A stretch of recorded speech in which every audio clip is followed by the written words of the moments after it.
è un'assemblea in cui accadono cose. Prego. Ci siamo, iniziamo da oggi, quindi confesso che è per me veramente un piacere, ma soprattutto è un onore tornare dopo qualche anno in questo palazzo, dove si è segnata veramente la storia della logistica e della portualità del nostro paese e non solo. Tra di voi, seduto su quelle poltrone, in più di un'occasione ho assistito a convegni, a dibattiti, anche ad accese discussioni.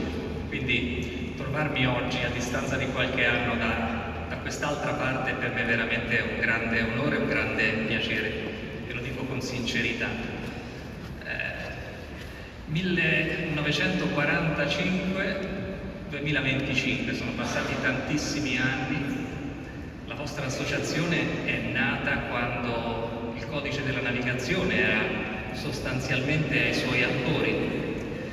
Da pochi anni era stato promulgato, non esisteva ancora, stavamo ragionando sul regolamento del codice della navigazione, ma soprattutto ancora non esisteva la legge del 77 che poi ha dato piena dignità, autorevolezza, costruzione alla figura dell'agente mediatore marittimo. Sono passati tantissimi anni, è cambiato il mondo, il vostro mondo, il nostro mondo.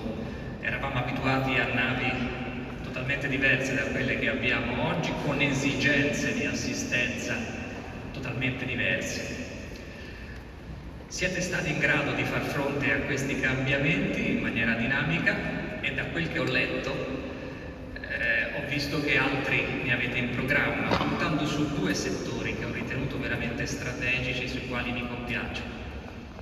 La formazione delle future classi dirigenti è un impegno primario per la pubblica amministrazione, ma anche per l'associazionismo privato come il vostro, quindi puntare su chi dopo di noi seguirà le necessità di accelerare nei termini più rapidi e più efficienti possibili il trasferimento delle persone e delle merci e superare gli steccati del regionalismo, quindi andando a stringere accordi, convenzioni con settori, con imprese, con il mondo dell'imprenditoria anche un po' più lontano rispetto a quello sul quale il nostro sistema portuale opera quotidianamente, ma un settore sul quale certamente l'ingerenza e l'efficienza dei nostri porti, spero, andrà ad avere un impatto estremamente positivo. Quindi due aspetti che, quando ho letto il vostro programma e la vostra locandina, ho veramente apprezzato in maniera sostanziale.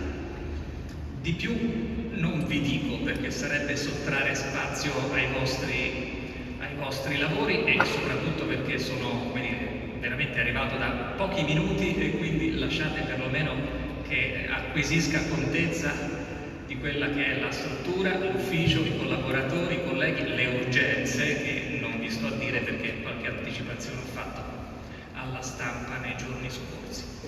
Un saluto a tutti voi, ovviamente un saluto alle amministrazioni e alle istituzioni presenti, a partire dalla regione, dalle amministrazioni comunali. Credo che la sindaco sia dovuta andare ad un altro impegno insieme anche al viceministro, ma con le istituzioni ovviamente avremo modo già nei prossimi giorni di incontrarci per far fronte alle urgenze che ci ovviamente accomunano, per ripartire velocemente, rapidamente, con convinzione, trasparenza, ma credo anche la necessaria efficienza. I nostri sono i porti di riferimento sul nostro settore nazionale, e il desiderio di tutti noi è quello che rimangano tali, potendo ulteriormente migliorare per essere attrattivi, ambientalmente sempre più sostenibili e compatibili, ed rimanere il faro guida della portualità nazionale. Ciò avverrà anche grazie alla vostra associazione, ne sono sinceramente convinto. Buon lavoro! Grazie per